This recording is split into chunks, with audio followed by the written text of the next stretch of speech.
Bem, antes de mais, agradecer o convite, agradecer a apresentação e agradecer a vossa presença hoje. Eu meditei um pouco entre fazer uma apresentação institucional com bastantes slides, onde basicamente ia dizer que a Siemens é uma grande empresa de tecnologia, que emprega mais de 4.000 colaboradores em Portugal e que tem um papel fundamental na transição energética e na digitalização, mas decidi que vou tentar chegar aos mesmos objetivos, ou seja, dizer isto, mas sem usar slides. Isto porquê? Porque acho que os slides nos limitam um bocadinho a nossa fluidez mental por alguma coisa que nos foi preparada, às vezes, mais pela comunicação do que propriamente por nós. E vou tentar fazê-lo acompanhando com alguns casos de uso. Alguns casos de uso e algumas experiências pessoais, porque somos pessoas. Eu tenho uma carreira, diria, não tão brilhante como o Nuno parece que apresentar, mas tenho uma carreira que me permite ter muita experiência em muitas áreas destas que são importantes e também ter casos de uso da própria Siemens no nosso país, em Portugal, e também a nível global. Dizer que a Siemens celebra este ano 120 anos em Portugal, portanto é uma empresa centenária em Portugal e, portanto, também sentimos que somos uma empresa portuguesa e que contribuímos para o crescimento do país e para a justiça social no país. E os dois têm que andar a par, o desenvolvimento económico e a justiça social, contrariamente a alguns que pensam que um deles tem que ser preponderante, e a crítica é para ambos os lados, para aqueles que acham que as empresas e o crescimento económico são o único fator e para os outros que também acham que só a justiça social e que ela é paga por fundos que aparecem do éter, neste caso, eventualmente, da União Europeia. Começar também por dizer que o que é que a Siemens não faz? A Siemens não faz negócio business to consumer, ou seja, a Siemens não está em negócios que tenham diretamente a ver com a utilização do consumidor. Tivemos há alguns anos atrás, com os telemóveis, os eletrodomésticos. Recomendo que continuem a comprar eletrodomésticos com a marca Siemens, mas elas são vendidas pelos nossos colegas da Bosch e, obviamente, é bom que eles paguem os brand fees que vão pagando anualmente. Portanto, não fazemos business to consumer e isto vai condicionar muitas das afirmações que eu vou fazer hoje ao longo do meu discurso. Então, o que é que fazemos exatamente? A Siemens é, e cada vez mais quer ser, um tecnólogo, ou seja, uma empresa de tecnologia que atua essencialmente em 5, 6 setores. Falamos do setor industrial, do setor da energia, setor de infraestruturas, mobilidade e saúde. Estes são os nossos setores principais e todos eles têm em comum a necessidade de garantirem uma transição sustentável dos negócios e das suas atividades, ou seja, estamos sempre orientados para o propósito da sustentabilidade. Sustentabilidade que volto também a reforçar, e muitas vezes o tenho afirmado, não vemos a sustentabilidade como sustentabilidade ambiental, vemos como um triângulo que equilibra a sustentabilidade ambiental, a sustentabilidade social e a sustentabilidade económica. Não há desenvolvimento sustentável sem ter capacidade de o financiar. E isso tem que ser entendido. Este triângulo deve ser equilátero e deve privilegiar os 3 fatores em simultâneo. E, portanto, o propósito de tudo o que fazemos é a sustentabilidade. E onde é que aparece a digitalização em tudo isto? E aí gostava de começar a ser, não sei se já estou a ser, mas gostava de ser um bocadinho disruptivo. A digitalização aparece não porque por si seja um objetivo, e gostava de deixar esta mensagem: nunca vejam a digitalização como um objetivo por si, mas sim como um acelerador da eficiência, produtividade e circularidade de tudo o que fazemos. Ou seja, nós devemos ter um objetivo empresarial que possa ser acelerado pela capacidade de o digitalizar e de utilizar as tecnologias para o fazer mais rapidamente. E, portanto, é isso que nós fazemos, e eu penso que a vantagem competitiva da Siemens hoje, no dia de hoje, é a capacidade de ligar o mundo físico. Nós sabemos como é que se constrói um automóvel, nós sabemos como é que se gera uma rede elétrica, às vezes também sofrendo com isso, como foi o caso do apagão, e nós sabemos como é que se gera um hospital. Isso dá-nos o conhecimento do que nós chamamos o mundo físico.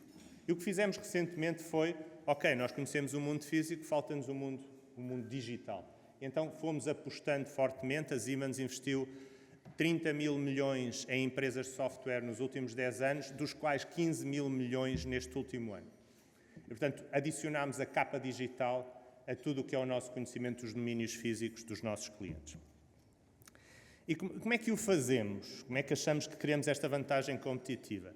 E eu gostava de dizer que ligo muito estas vantagens competitivas da Siemens àquilo que também podem ser as vantagens competitivas de Portugal e da Europa no mundo. Acho que temos que estar muito ligados, porque apesar do maior país da Siemens em termos de negócios ser os Estados Unidos, somos uma empresa com ADN europeu e isso marca-nos e vai-nos continuar a marcar. Portanto, como é que o fazemos?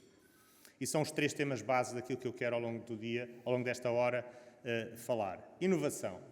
E começo pela inovação, porque creio que é o pilar essencial onde temos vindo a perder competitividade. O segundo, se queremos fazer inovação, temos que ter talento. E, portanto, temos que trabalhar no talento e no desenvolvimento do talento. E em terceiro, e acho importante dizê-lo, com responsabilidade. Com ética e com responsabilidade enquanto empresas. Estes são, de facto, os 3 pilares essenciais da nossa estratégia e, gostava de o dizer, são os valores da empresa desde há 178 anos, quando foi criada pelos irmãos Siemens. Responsabilidade, excelência e inovação. Mantemos esses valores. E os valores numa empresa são a cola que nos traz a todos com um objetivo comum e que nos guia para um objetivo comum. E, portanto, começando pela inovação. Primeiro, para nós, a inovação não é um departamento na empresa. Não queremos vê-lo como tal, nem queremos que o espírito da equipa seja esse. Para nós, a inovação tem que estar embebido na organização e tem que estar embebido no espírito de todos. E também desmistificar que a inovação não é só R&D fundamental, não é só investigação e desenvolvimento fundamental. A inovação é também quando um colaborador se aproxima de nós e nos diz: tenho um novo modelo de negócio para apresentar ao nosso cliente, que junta aquilo que temos de uma maneira diferente. Ou aquilo que o nosso CEO, Roland Bush, diz, que é assim: nós temos produtos, softwares e serviços, juntamos isto tudo e criamos uma solução. E inovação é transformar a solução num produto e fazê-lo escalável. Ou seja, esta junção de capacidades e de um ecossistema permite-nos criar uma nova solução que, por sua vez, se transforma num produto escalável. E vão ouvir também a palavra escalável várias vezes durante o dia de hoje. Porque há muitas situações em que nós desenvolvemos tecnologia, desenvolvemos soluções e elas não são escaláveis. Eu recomendo que a esses projetos digam não. Eu, quando se aproxima algum colaborador meu, peço desculpa também a alguma palavra que me saia mais em castelhano que em português, mas quando algum colaborador meu diz assim: preciso falar contigo por causa de um projeto estratégico, eu normalmente digo-lhe: se é um projeto estratégico para perder dinheiro, não vale a pena. Se é um projeto estratégico que seja escalável, sim senhor, que seja escalável no mesmo cliente, no mesmo setor ou noutros setores, fantástico. Portanto, temos que pensar que o mindset que embebemos na organização, que temos uma visão clara de que tudo o que fazemos tem que ser escalável, senão não vai gerar valor, e temos que ter outro foco, que para nós é muito importante e que fizemos na Siemens esse exercício há 3 anos. Nós temos que perceber quais são as tecnologias core, as tecnologias base, que são essenciais para nós ganharmos vantagem competitiva. E não podemos pensar que vamos dominar todas as tecnologias. Temos que pensar é que nós temos as tecnologias core que são essenciais para ganharmos vantagem competitiva e depois temos um ecossistema que nos permita complementar as que não temos. E ambos têm que ser suficientemente fortes. Temos que ter claras as bases e temos que ter claro o ecossistema. Quais são as tecnologias base para a Siemens? Provavelmente vou-vos surpreender, não vou falar de autómatos industriais, de comboios, etc. Vou-vos falar de inteligência artificial e analítica, e já vou lá entrar em mais detalhe. Conectividade e edge.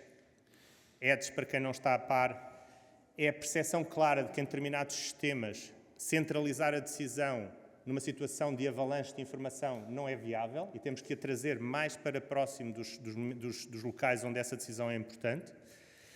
Falamos de cibersegurança. Nós gostamos mais de falar de segurança ciberfísica, associar a segurança física com a segurança cibernética.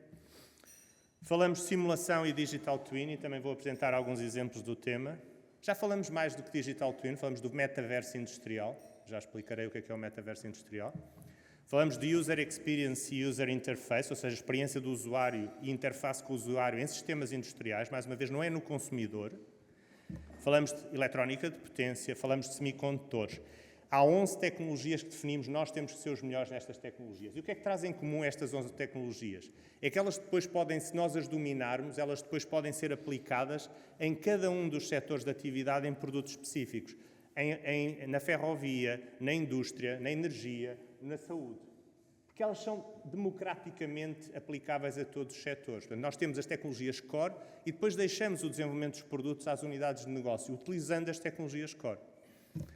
Isto é muito importante porque a Siemens dedica uma parte substancial do seu orçamento ao à investigação e desenvolvimento. Portanto, a Siemens, a nível global, investe 6,3 mil milhões de euros em investigação e desenvolvimento a nível global. Temos 52 mil pessoas trabalhando nesta área e penso que até é mais interessante dizer que temos 2.900 patentes registadas em 2024. Para quem não fez as contas, são 13 patentes por dia de trabalho. Dia de trabalho, não inclui os fins de semana, que os nossos inventores também têm que dedicar algum tempo à família. 13 invenções, 13 patentes por dia. Isto é importante, vamos dizer, é fantástico. Sim, é fantástico para os PowerPoints e para a estatística. Mas o que nos distingue é a capacidade de transformar patentes em produtos e produtos em negócio. Porque senão não há novas patentes, ou seja, estes 6.300 milhões têm que sair da escalabilidade e de transformar ciência em inovação, inovação em produto e produto em escala. Se não formos capazes de fazer, não estamos lá. E como é que Portugal contribui para isto? Esse diria que no pouco tempo, costumo dizer que fui o CEO mais breve da Siemens Portugal, porque agora sou Presidente do Conselho de Administração. Durante o pouco tempo que estive como CEO, que foi menos de 2 anos, foi provavelmente o grande salto quântico que demos na Siemens em Portugal. Já fazíamos muito bem o negócio local, fazíamos negócio para exportação, começámos a desenvolver software, temos 1.400 pessoas, é uma das maiores software houses provavelmente em Portugal. E depois o que eu disse foi, não, isto ainda não é suficiente, porque desenvolver software pode passar para a Índia. Então entramos no desenvolvimento fundamental das tais 11 tecnologias core. E neste momento temos uma equipa de quase 120 pessoas que pertence à área de Foundational Technologies da Siemens a nível mundial e que somos, juntamente com Estados Unidos, China, Índia e Alemanha, a 5º país que o tem. O que é que isso nos permite? Permite-nos subir na escala de valor e diferenciar-nos nas tecnologias base. Portanto, isso para nós é essencial para nos podermos também diferenciar depois no dia-a-dia junto do mercado. Muito bem, somos bons, investimos muito em R&D. É suficiente? Não, não é suficiente. Já o disse antes. Temos que o complementar com o ecossistema. Eu gostava de deixar aqui a palavra ecossistema, reforçá-la. O ecossistema é tão abrangente quanto nós queiramos que ele seja. E ele deve ser, de facto, 360 graus. Falamos de universidades e centros de R&D, trabalhar diretamente com as universidades, mas não vamos deixar aqui, de novo, o fumo no meio da discussão.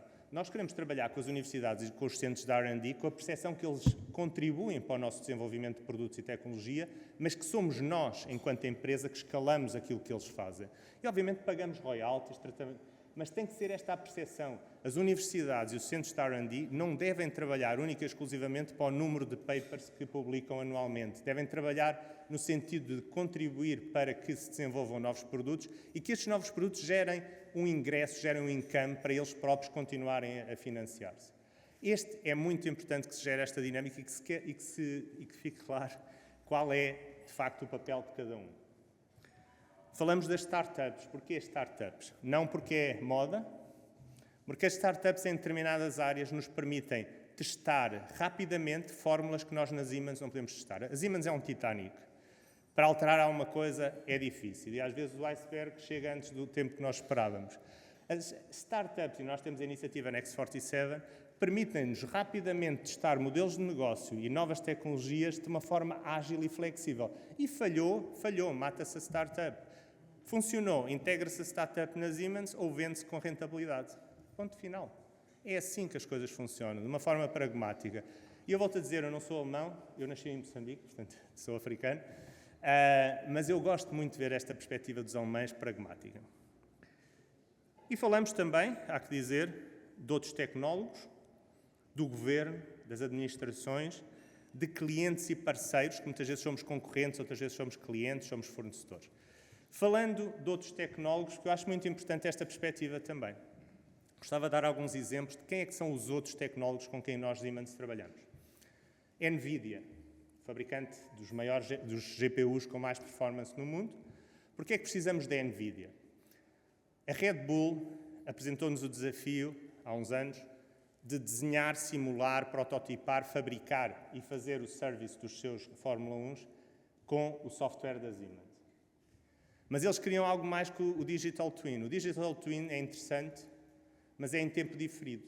Ou seja, nós fazemos o Digital Twin, ele ajuda-nos a tomar algumas decisões, mas normalmente tem um tempo diferido em termos de execução. E o que a Red Bull queria era, e isso hoje em dia é o que vocês veem na Fórmula 1, O Verstappen vai para a pista, dá uma volta, os dados são mandados para a Áustria, está lá o nosso software com o pessoal da Siemens e da Red Bull, simulam de forma imersiva e em tempo real uma volta com o simulador, mandam de volta os dados para subir o aileron 3 mm e a temperatura do pneumático em 4 graus, e sai o Verstappen e ganha 100 milissegundos. Isto já não é Digital Twin, isto é metaverso industrial. Quem é o único que tem uma tecnologia líder em metaverso industrial? Metaverso, não industrial, que isto é uma aplicação. É a NVIDIA. Portanto, a parceria da Siemens com a NVIDIA foi exatamente por perceber que numa tecnologia core não tinha capacidade para desenvolver tudo o que era necessário. Microsoft, Copilot. Obviamente nós temos o Copilot como uma ferramenta de produtividade pessoal ou em alguns processos de automatização de processos. O que é que nós percebemos? Nós estamos numa indústria, numa papeleira, por exemplo, temos uma máquina com 200 metros e o operador da máquina vai vendo o que é que se passa na máquina e quando chega ao final, por azar, ao fim dos 200 metros, detecta um problema na máquina. O que é que ele faz? Começa a correr em direção ao ponto de operação da máquina. Isto não faz sentido nenhum. O que é que ele faz hoje em dia com o Copilot industrial? O Copilot da Microsoft, incluído nos nossos sistemas de automatização industrial. O que ele faz é, em tempo real, por voz, pedir ao Copilot, diz-me da última vez que isto aconteceu, qual foi a origem, e diz-me o que é que eu tenho que fazer. E por azar dos azares, ele tem que desligar a máquina. E mais uma vez ele consegue desligá-la a 200 metros do ponto de operação. Portanto, isto é fiabilidade, é tempo de resposta, é segurança. E o Copilot nós não o podíamos desenvolver. Portanto, é melhor meter o Copilot da Microsoft no nosso sistema que pensar que o vamos desenvolver sozinhos. Outro exemplo, a semana passada, este é em Espanha, peço desculpa, mas para mim é uma referência. O Presidente do Governo Espanhol e a Rainha Sofia tiveram no que eles chamam botadura, o lançamento da fragata F-110 da Armada Espanhola em Ferrol. E o que disseram foi, pela primeira vez, há uma fragata com o Digital Twin completo, que foi desenvolvida em Espanha. E dizem, e acho que eles têm razão, porque nós conhecemos o mercado, que é a primeira a nível mundial totalmente digitalizada. É um orgulho para a Siemens, que foi desenvolvida com todo o software da Siemens, mas é um orgulho, acima de tudo, para a Navantia e para o Estado espanhol. Porquê? Porque a indústria naval e a indústria militar, por um lado, necessita de grandes investimentos de desenvolvimento. Mas, por outro lado, tem que se customizar, porque se hoje em dia o governo português for à Navantia, vai-lhes dizer que quer aquela fragata, mas com determinados requisitos. Porquê? Porque tem questões de segurança, questões de confidencialidade. Eles, com este software, vão conseguir customizar as alterações que têm que fazer na fragata, apresentar uma proposta customizada e ser competitivos em tempo e em custo.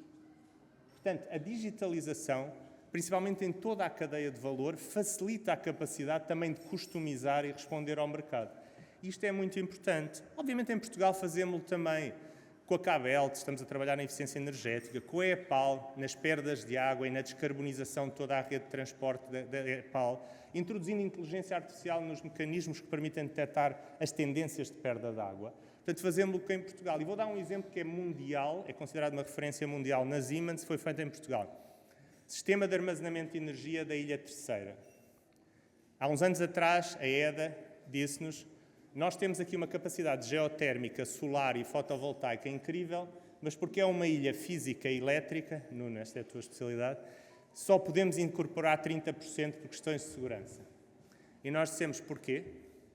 Vamos fazer um Digital Twin da ilha, vamos simular a introdução de armazenamento de energia com baterias de lítio, vamos simular o comportamento dinâmico para garantir, por um lado, que a introdução de mais renováveis não traz mais instabilidade e, por outro lado, que conseguimos gerir todos os fatores que influenciam uma rede elétrica numa ilha.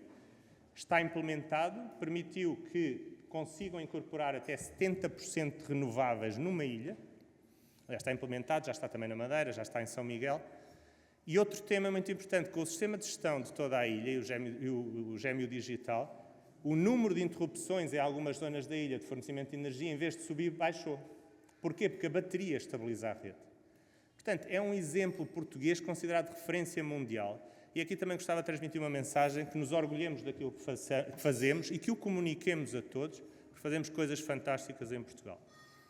São exemplos de introdução da digitalização em produtos escaláveis e soluções escaláveis nas quais ganhamos vantagem competitiva para todo o mundo. Nós, portugueses, nós, empresas portuguesas, que podemos depois, a partir de Portugal, exportar a nossa capacidade, e nós, porque conseguimos ter um ecossistema que nos faz forte. Portanto, acho que há que apresentar mais estes exemplos de introdução da digitalização e a inteligência artificial, porque faz todo sentido.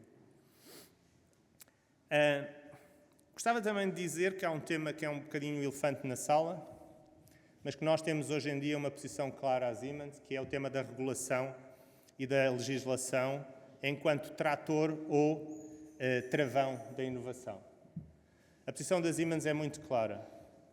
Para o negócio business to business, não necessitamos mais regulação.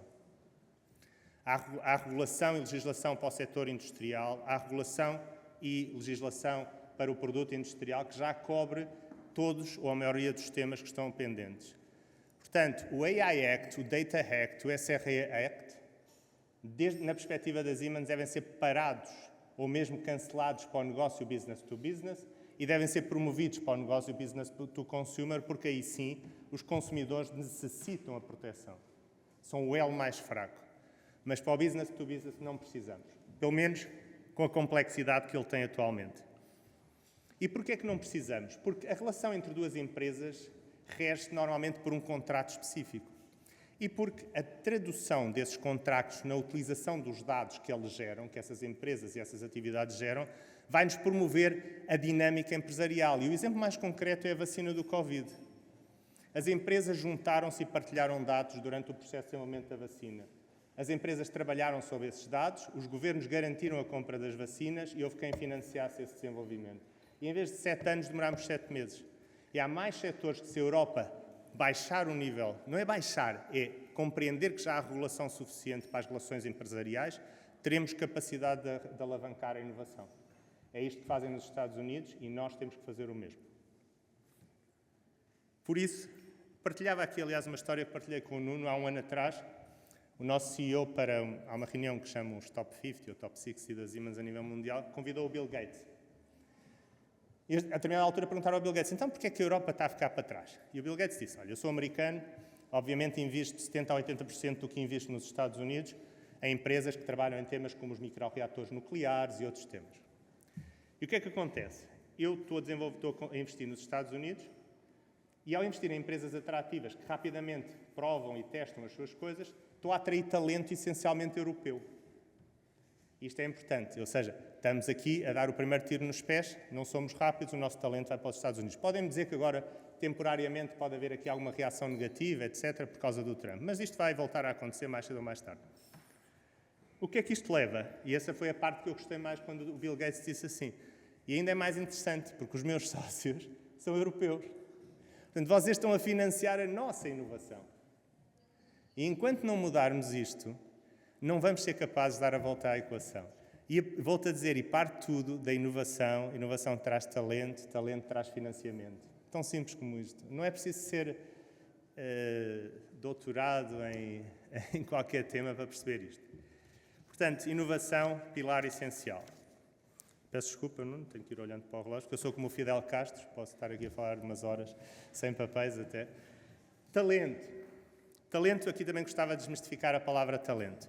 Porquê? Porque fala-se muito de talento, doutores, engenheiros, arquitetos. Eu acho fantástico, porque temos que ter capacidade de formar nas ciências e nas tecnologias que vão, de facto, marcar o futuro. Mas não nos esquecemos que há imenso talento na área técnica, ou seja, nós não podemos esquecer que numa fábrica, numa rede elétrica, numa rede ferroviária, num hospital, quem no dia-a-dia faz com que os equipamentos funcionem, com que a rede se mantenha de pé, são os técnicos. Portanto, nós não podemos falar em talento e pensar, e eu falo com muitas famílias e digo, porque é que o teu filho, já que não tem muita... Eu também não fui propriamente brilhante como estudante, eu dizia sempre que era o pior engenheiro da Siemens, porque os outros eram todos muito melhor que eu. Mas porquê é que não os deixamos aos jovens fazer aquilo que gostam? Porque uma carreira técnica hoje em dia consegue dar uma perspectiva fantástica de desenvolvimento e até permite mais tarde uma carreira universitária. Portanto, não foquemos o talento em engenheiros, doutores e arquitetos.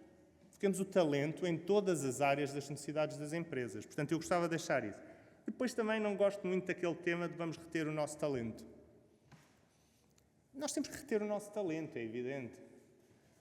Eu não sei se sou um talento, mas eu fui para Marrocos trabalhar, para a Alemanha, para a Suíça, e voltei muito mais forte. Acho eu. Forte também a nível físico, mas pronto. E, portanto, reter é muito importante. Mas vamos trabalhar no atrair. Atrair talento de todos os países. E aqui acho que somos um exemplo. A Siemens tem 4.200 colaboradores do grupo em Portugal, diretos.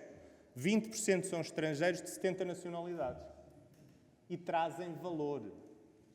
Portanto, não nos esqueçamos que somos um país atrativo e não nos bloqueemos nesta coisa de que só retemos os nossos porque eles são muito bons e ficam aqui coitadinhos cá em casa e vão pensar que são os melhores da vida. Não, não vão ser os melhores na vida se ficarem aqui fechados. Portanto, não deixem que isso aconteça.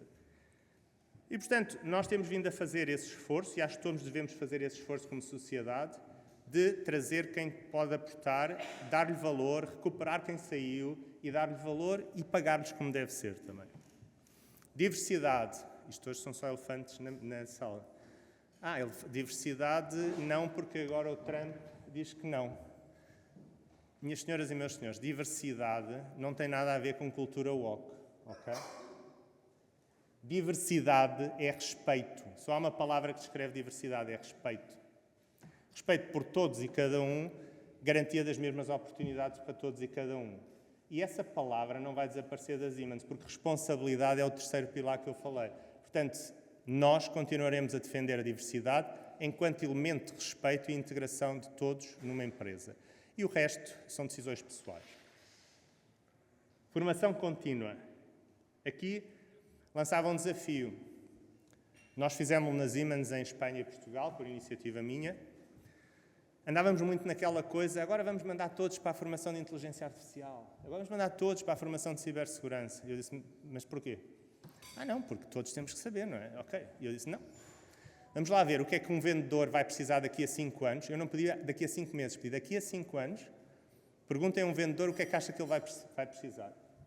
Daqui a 5 anos, perguntem a um gestor de projeto o que é que acham que ele vai precisar. Daqui a 5 anos. E perguntámos, e as pessoas responderam. Obviamente, depois fizemos uma validação 360. Então saiu um plano de formação, não para aquilo que precisam daqui a 5 meses, mas daquilo que precisamos daqui a 5 anos. É a única maneira de nos mantermos relevantes. É pensar que somos capazes de identificar, e vão-me dizer, está bem, mas tu daqui a 5 anos não sabes o que acontece. Sim, mas também quem me conhece sabe que eu sou rápido a decidir e rápido a corrigir. Portanto, é melhor ter uma ideia do que é que podem ser as tendências e corrigir rapidamente do que partir já atrasado 2 ou 3 anos. Portanto, pensem nas funções críticas das vossas empresas, pensem como é que têm que garantir a capacitação das pessoas e comecem a formá-las sabendo que depois vão ter que ajustar a dinâmica ao longo do tempo. E outra coisa que eu acho importante é que pensem não só nos hard skills, mas também nos soft skills. Hoje em dia, quer queiramos, quer não, as coisas estão globalizadas e só há uma língua universal, que é o inglês.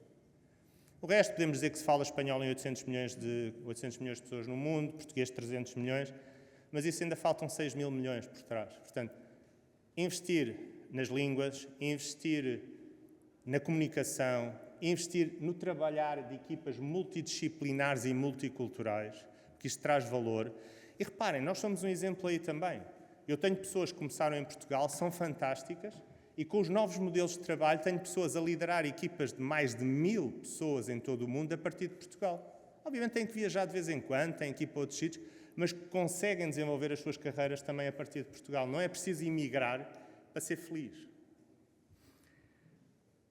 E, finalmente, volto também a dizê-lo, colaboração. Muita colaboração, porque nós nunca vamos ser capazes, com a evolução da tecnologia, de fazer toda a cadeia de valor tecnológico. Portanto, muita colaboração, a cada momento identificar quem nos pode complementar a nossa oferta. Terceiro tema, responsabilidade. Eu gosto normalmente de começar pela responsabilidade, porque é o valor ético mais importante que temos na empresa. Ética empresarial. Nós não podemos pensar que toda a responsabilidade está na falta de ética política. Nós temos a nossa parte de responsabilidade enquanto empresas. E, portanto, nós temos a obrigação de atuar eticamente, de atuar com responsabilidade a todos os níveis e de ser um exemplo para com o Governo, e aí podemos já cobrar do Governo e pedir-lhe que continue também a ser um exemplo. Porque se não o fizermos, Portugal continuará a baixar dos rankings de integridade. Portugal tem vindo a baixar nos últimos 3 a 4 anos nos rankings de integridade e o meu acionista já me começa a perguntar porquê é que eu vou investir em ti se tu estás na posição 33 ou 34 do ranking de integridade. Estamos na posição 5 ou 6 de atratividade, de qualidade de vida, de competitividade, mas a integridade começa a ser um elemento central. E as empresas vão deixar de investir em Portugal se não fizermos alguma coisa. E a nós, enquanto empresas, cabe-nos ser o exemplo e fazer com que o Governo nos tenha que seguir, e não o contrário. Muito obrigado. E também, e aqui terminava com a minha função na empresa, enquanto CEO e Presidente em Portugal e Chairman, Presidente do Conselho de Administração em Portugal, dizendo também que entendo que estas funções obrigam a uma liderança inclusiva. Alguns de nós, eu gosto imenso do meu despacho, gabinete. No meu gabinete em Madrid, tem mais de 100 metros quadrados, já mandei reduzir, na nova sede que vamos construir vai ter metade do tamanho, porque é uma loucura, não faz sentido. E já disse, nós quando passamos a ser diretores, CEOs, presidentes, normalmente ficamos satisfeitos, estamos no andar mais alto da empresa, com uma vista fantástica e um gabinete fantástico. Pois é o contrário, é exatamente por essa situação física que nos temos que aproximar cada vez mais das bases. Porque os nossos diretores contam-nos na reunião de management mensal o que eles querem contar. Eu aqui em Portugal, comecei a trabalhar e era um bocadinho disruptivo em algumas coisas. E uma vez perguntei, porquê é que nas reuniões de direção só há sucessos? Eram projetos que tinham corrido bem, eram encomendas que tínhamos ganho. Ninguém apresentava as coisas que tinham feito mal e as coisas que não tinham corrido bem. É exatamente por isso que nós temos que quando subimos, temos que nos aproximar às bases, porque escutar as bases vai-nos permitir moldar aquilo que nos é dito. E por isso eu dedico imenso do meu tempo. Eu tenho um CEO Corner, onde as pessoas põem perguntas, às quais eu respondo a todas diretamente, e algumas delas convido as pessoas para estar 15 minutos ou 30 minutos comigo, para lhes explicar porque é possível, porque não é possível, como é que se faz. Todos me dizem assim, isso se calhar é um técnico, é um eletricista. Eu disse, por isso mesmo. Porque a feira de vaidades tem que acabar. Porque nós temos que ouvir as bases. E a liderança inclusiva é essencial para isso. E obriga-nos a dedicar muito tempo. Eu costumo dizer, dedico 50% do meu tempo a clientes e parceiros, 50% aos colaboradores e a partir das 10 da noite respondo ao acionista. Também é verdade, muitas vezes. Mas é que ter a dedicação é nos clientes e nos colaboradores, não é no acionista. E, portanto, é isso que eu peço também, que nós podemos ser, enquanto país, um exemplo de liderança inclusiva, de liderança participativa, e que isso nos leve para um nível diferente de desenvolvimento social e económico. Terminava só comentando um tema que me perguntaram, e muitas vezes me perguntam, em que setores pode Portugal ser líder? Há setores onde Portugal não diria que ser líder ou ser pelo menos um player importante. A energia é um elemento de competitividade. Temos que trabalhar a capacidade que temos de ter renováveis, de hidrogénio, comunidades energéticas e ser líderes neste campo. Porquê? Porque a energia é, de facto, o elemento central a todas as atividades. E, portanto, vamos ter que trabalhar na energia. E eu, energia, também não sou fundamentalista, porque acho que há um erro substancial. Muito obrigado. Há um erro substancial nas abordagens.